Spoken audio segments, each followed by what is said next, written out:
आज हम पढ़ने वाले हैं बीएससी फर्स्ट सेमेस्टर जोलॉजी की unit 1 structural and functions of cell organelle 1। ये लेक्चर 1 है यूनिट 1 का। इसमें जितना कवर होगा ठीक है और जितना बचेगा हम नेक्स्ट लेक्चर में कवर करेंगे। तो सबसे पहले हम पढ़ते हैं plasma membrane chemical structure that is made up lipid and proteins. Plasma membrane is the living boundaries of the cell. It is composed mainly of lipids and proteins arranged in a fluid mosaic model. Plasma membrane कोशिका की जीवित सीमा होती है। यह मुख्य रूप से lipid और प्रोटीन से बनी होती है जो फ्लूइड मोज़ेक मॉडल्स में व्यवस्थित रहते हैं। बच्चों, प्लाज्मा मेम्ब्रेन की कोशिका बाहरी सुरक्षा कवच समझो। यह हर सेल में होती है और अंदर के माहौल को बाहर के माहौल से अलग रखती है। अब बात करते हैं लिपिड की। लिपिड क्या होता है? Lipid phospholipids are the major lipids. Phospholipids मुख्य लिपिड्स होते हैं। They are arranged in a bilayer with hydrophilic heads outside and hydrophobic tails inwards. ये द्विस्तरीय में होते हैं। हाइड्रोफिलिक हेड बाहर की ओर होते हैं और हाइड्रोफोबिक टेल्स अंदर की ओर होते हैं। Cholesterol is the present between the phospholipid molecules and regulates membrane fluidity. Cholesterol phospholipids अणुओं के बीच पाया जाता है और मेम्ब्रेन की फ्लूइडिटी को नियंत्रित करता है। बात समझो। प्लाज्मा मेम्ब्रेन लिपिड और प्रोटीन से बनी होती है। लिपिड इसे स्ट्रक्चर देते हैं और प्रोटीन इसे काम करने की क्षमता देते हैं।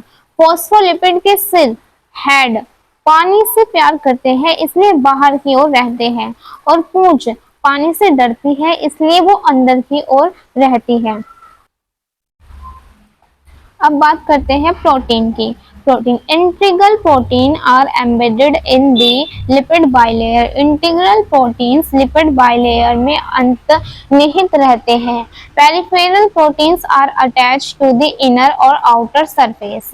पेरिफेरल प्रोटीन अंदरूनी या बाहरी सतह से जुड़े रहते हैं। Proteins perform functions like transport, respirators, enzymes, and cell recognition. Protein transport, receptors, enzymes और सेल रिकॉग्निशन जैसे कार्य करती हैं।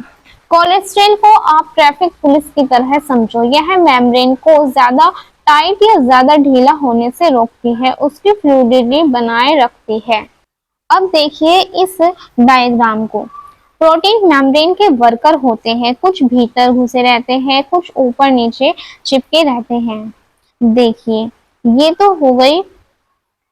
ये जो है ये कार्बोहाइड्रेट चेन है। ये दिख रहे हैं आपको येलो कलर में ग्लूकोप्रोटीन्स हैं।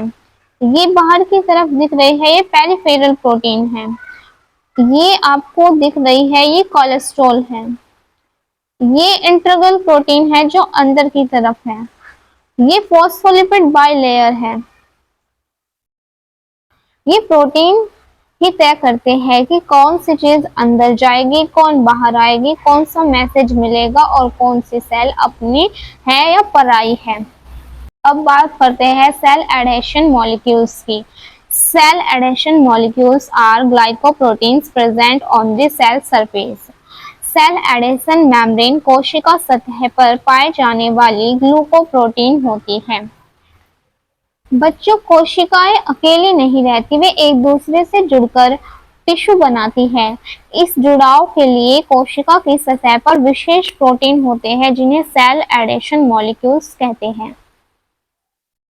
They mediate attachment between cells and extracellular matrix.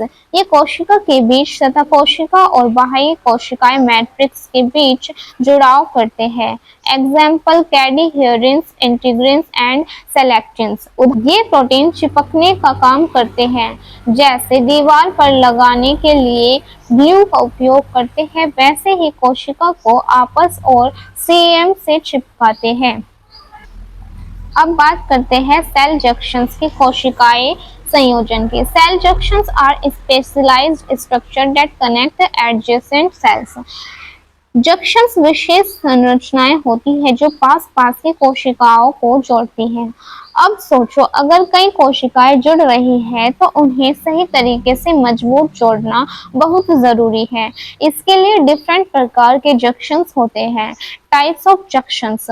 Tight junction, सबसे पहला कौन सा है? Tight junction prevent leakage of substance between cells, कोशिकाओं के बीच पदार्थों के रिसाव को रोकते हैं। टाइट जंक्शन दीवार में सीमेंट लगाते हैं जैसे, जो गैप्स, रिक्त स्थान को बंद करते हैं ताकि कुछ भी बीच में रिक्त ना रह सके।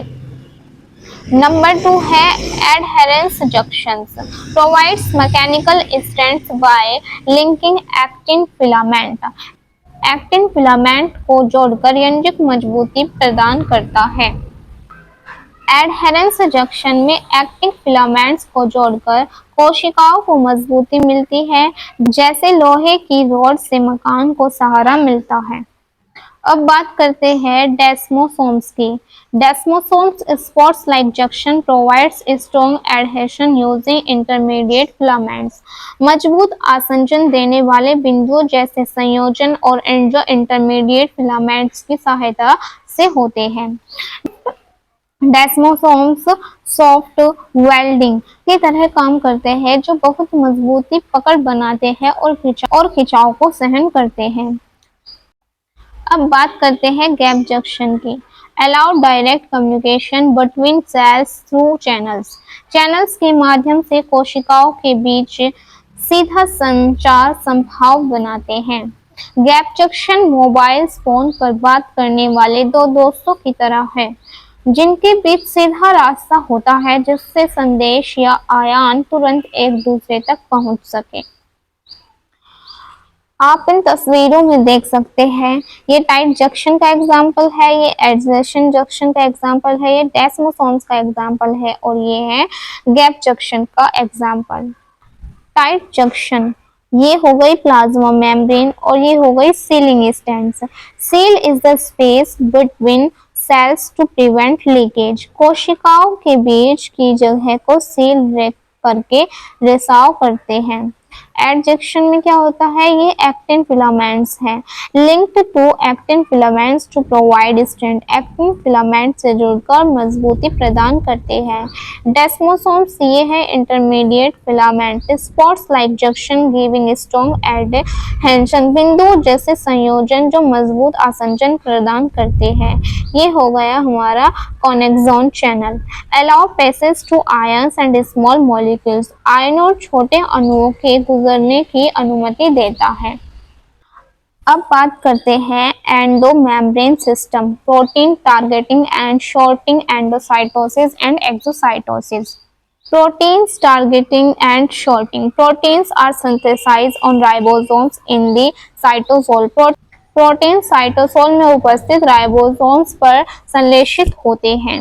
Some protein remains in the cytosol, while other are targeted to specific organelles to the endomembrane system. कुछ प्रोटीन साइटोसोल में ही रहते हैं जबकि अन्य एंडोमेम्ब्रेन तंत्र के विशिष्ट ऑर्गेनल तक भेजे जाते हैं। बच्चों, सभी प्रोटीन साइटोसोल में नहीं रुकते, कुछ प्रोटीन को एंडोमेम्ब्रेन सिस्टम के अलग-अलग ऑर्गेनल्स जैसे endoplasmic reticulum, Golgi bodies, lysosomes आदि तक पहुंचाना जरूरी होता है। Targeting signal peptides on proteins help in their recognition and delivery to the correct destination. Protein पर उपस्थित टारगेटिंग सिग्नल उन्हें पहचान दिलाते हैं और सही स्थान तक पहुंचाने में सहायता करते हैं। हर प्रोटीन पर एक पता एड्रेस होता है जिसे सिग्नल पेप्टाइड कहते हैं। इसी पते की मदद से प्रोटीन सही जगह पहुंचते हैं।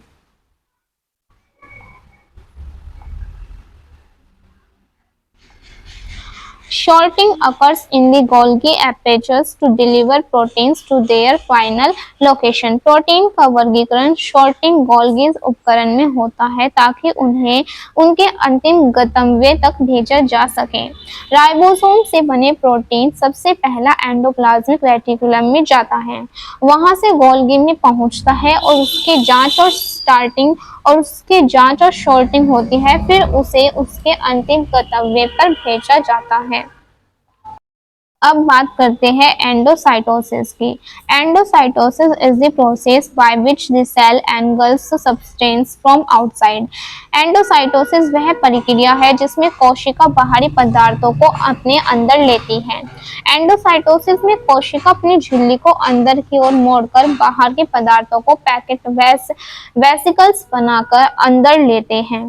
Types: phagocytosis solid particles, pinocytosis liquid particles, receptors mediate endocytosis specific molecules। अगर बड़ा ठोस कण है तो phagocytosis, अगर द्रव्य है तो फिनोसाइटोसिस और अगर खास अणु है तो रिसेप्टर्स की मदद से रिसेप्टर मेडिएट एंडोसाइटोसिस होता है। बात करते हैं एक्सोसाइटोसिस की। Exocytosis is the process by which the cell releases substance to outside. Exocytosis वह प्रक्रिया है जिसमें कोशिका पदार्थों को बाहर छोड़ती है। Secretory vesicles fuse with the plasma membrane and release their content। Secretory vesicles plasma membrane से मिलते हैं और उनका सामग्री बाहर छोड़ देती है। एक्सोसाइटोसिस में जो पदार्थ कोशिका को बाहर भेजने होते हैं वे वेसिकल्स में पैक होकर मेम्ब्रेन तक आते हैं और मेम्ब्रेन से मिलकर बाहर निकाले जाते हैं। यह प्रक्रिया हार्मोन्स, एंजाइम्स, न्यूरोट्रांसमीटर आदि के स्राव सेक्रेशन में बहुत महत्वपूर्ण भूमिका निभाती है। यहाँ पर आप एंडोसाइटोसिस और एक्सोसाइटोसिस की फिगर देख सकते हैं। इसमें सॉलिड पार्टिकल्स, ये लिक्विड पार्टिकल्स, ये मॉलिक्यूल, ये रिसेप्टर और ये कोटेड वेसिकल्स।